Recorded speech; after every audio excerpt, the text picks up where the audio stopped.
தோல்வி என்பது தோல்வியே அல்ல. தோல்வி என்பது வெற்றியினுடைய தாய்.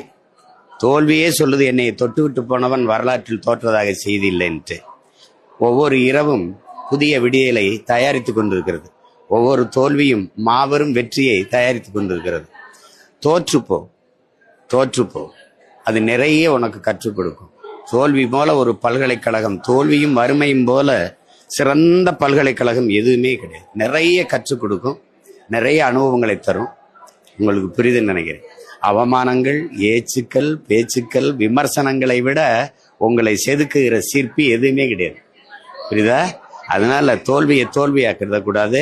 நம்ம அதை ஒரு என்ன சொல்றது, பயிற்சி களமா பார்க்கணும். நமக்கு முன்னாடி ஆல்வா எடிசன் இந்த மின் விளக்கை கண்டுபிடிக்கிறார்ல, இது எத்தனாவது முறையான அறிவிப்பு நினைக்கிறீங்க? 999 முறை தோற்றுறாரு. கண்டுபிடிச்சாரு, அவர் இருக்கும்போது எரியுது, திருப்பி எல்லாரையும் கூப்பிட்டு வச்சு போட்டு கட்டும்போது எரிய மாட்டேங்குது. யாரும் கோவப்பட முடியல, ஏன்னா ஆல்வா எடிசன் நிறைய கண்டுபிடிச்சிருக்காரு.